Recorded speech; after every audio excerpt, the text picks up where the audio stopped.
ଦିନେ ନଟିଆ ଆଉ ତା ସାଙ୍ଗମାନେ ଚନ୍ଦୁର ମାମୁଁ ଘରକୁ ବୁଲି ଯାଇଥିଲେ। ଦିନଯାକ ବହୁତ ମଜାମସ୍ତି କରିବେ।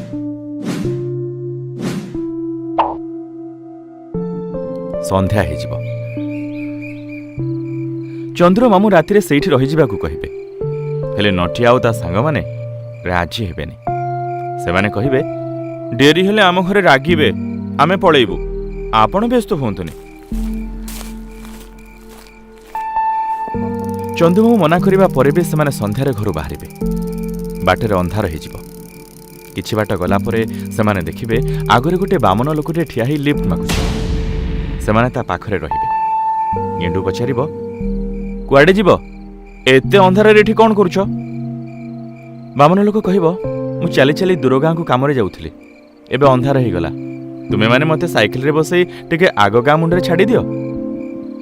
ନେଉଳ ବାମନକୁ ତାତ୍ସଲ୍ୟ କରି କହିବ, ବାମନ ଲୋକଟା, ସେଥିପାଇଁ ବୋଧେ ଜୋରରେ ଚାଲି ପାରିଲାନି, ଦିନ ଥାଉ ଥାଉ ଘରେ ପହଞ୍ଚି ପାରିଲାନି, ଦୁଃଖ ତ ତା ଭାଗ୍ୟରେ ଲେଖା ଆଉ। ବାମନକୁ ତା କଥା ବହୁତ ଖରାପ ଲାଗିବ। ସେ ମନ ଦୁଃଖ କରିବ। ନଟିଆ କହିବ, ତୁ ପାଟି ଚୁପ୍ କର, ବାମନ ହେଲେ ବି ତାଙ୍କର ଗୋଟେ ମନ ଅଛି। ସେମାନେ ବାମନକୁ ସାଇକେଲରେ ବସେଇ ନେବେ। କିଛି ବାଟ ଗଲା ପରେ ଡାଙ୍ଗ ବାମନକୁ ପଚାରିବ, ତୁମେ ବାମନ କାହିଁକି ହେଲ? ତୁମକୁ ତ ଝିଅ ମିଳୁନଥିବେ ବାହାଘର ପାଇଁ? ସବୁ ପିଲା ହସିବେ। ବାମନକୁ ଆହୁରି ଖରାପ ଲାଗେ। ଚନ୍ଦୁ କହିବ, ଆଚ୍ଛା ତୁମ ଘରେ ସବୁ ବାମନ ନା ତୁମେ ଖାଲି ଏକା ବାମନ?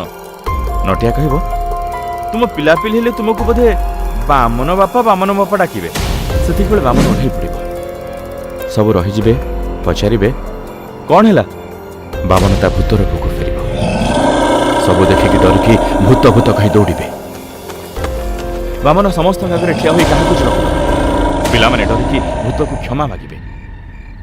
ବାମନ କହିବ, ମୁଁ ହେଉଛି ବାମନ ଭୂତ, ମୁଁ ଆଜି ତୁମ ସମସ୍ତଙ୍କୁ ମାରିବି। ଗେଣ୍ଡୁ ପଚାରିବ, ଆମକୁ କାହିଁକି ମାରିବ? ଆମେ ତୁମର କ'ଣ କ୍ଷତି କଲୁ?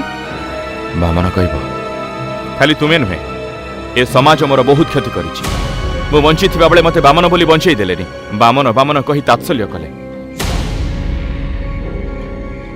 ବିବାହ ପାଇଁ ବି କେହି ଝିଅ ଦେଲେନି। ସବୁଠି ମୁଁ ତଡ଼ା ଖାଇଲି। ନା ମୋତେ ଚାକିରି ମିଳିଲା, ନା ସମ୍ମାନ। ଶେଷରେ ମୁଁ ମାନସିକ ଭାରସାମ୍ୟ ହରାଇ ଏଇ ଜଙ୍ଗଲରେ ଆତ୍ମହତ୍ୟା କଲି। ହେଲେ ମୋ ଆତ୍ମାକୁ ଶାନ୍ତି ମିଳିଲାନି। ଯେଉଁମାନେ ମୋତେ ବାମନ କହି ତାତ୍ସଲ୍ୟ କରୁଥିଲେ, ମୁଁ ତାଙ୍କଠାରୁ ପ୍ରତିଶୋଧ ନେଲି। ଆଉ ଆଜି ତୁମେମାନେ ବି ମୋତେ ତାତ୍ସଲ୍ୟ କଲ, ତେଣୁ ତୁମେମାନେ ଶାସ୍ତି ପାଇବ। କାହାକୁ ଛାଡ଼ିବିନି। ନଟିଆ ଭୁଲ ମାଗିବ, ଛାଡ଼ିଦେବାକୁ ନେହୁରା ହେବ, ହେଲେ ବାମନ ଭୂତ ଶୁଣିବନି। ଭୂତ ସମସ୍ତଙ୍କୁ ଶୂନ୍ୟକୁ ନେଇଯିବ।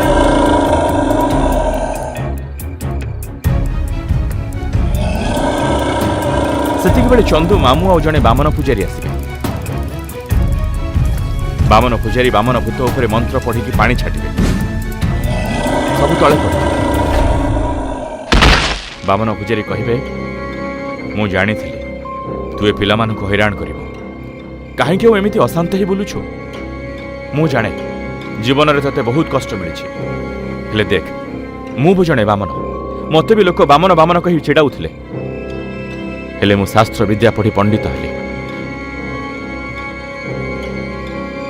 ଲୋକଙ୍କ ସମ୍ମାନ ପାଇଲି। ଏବେ ଲୋକ ମୋ ପାଦ ଧୂଳି ନେଉଛନ୍ତି। ତୁ ଯଦି ଜୀବନରେ ଟିକେ ସାହସ ଦେଖାଇ ଆଗକୁ ଯାଇଥାନ୍ତୁ, ତେବେ ତତେ ବି ସମ୍ମାନ ମିଳିଥାନ୍ତା, ହେଲେ ତୁ ହାର ମାନିଗଲୁ। ବାମନ ଭୂତ ପୂଜାରୀକୁ ଭୁଲ ମାଗିବ। ସେ ନିଜ ଭୁଲ ବୁଝିପାରିଛି ବୋଲି କହିବ। ଆଉ କେବେ କାହାକୁ ହଇରାଣ ନ କରିବାକୁ କଥା ଦେଇ ମୁକ୍ତି ପାଇବ। ନଟିଆ ଓ ପିଲାମାନେ ପୂଜାରୀ ଆଉ ଚନ୍ଦୁ ମାମୁଁକୁ ଧନ୍ୟବାଦ ଦେବେ। ମାମୁଁ କହିବେ, ମୁଁ ମନା କରୁଥିଲି ଆଜି ଆଉ ଯିବାକୁ, ହେଲେ ମୋ କଥା ଶୁଣିଲନି। ଯାହା ହେବାର ଥିଲା ହେଲା, ଚାଲ, ଏବେ ମୁଁ ତୁମକୁ ଘରେ ଛାଡ଼ି ଆସୁଛି। ଶେଷରେ ଚନ୍ଦୁ ମାମୁଁ ପିଲାଙ୍କୁ ନେଇ ତାଙ୍କ ଘରେ ଛାଡ଼ି ଆସିବେ।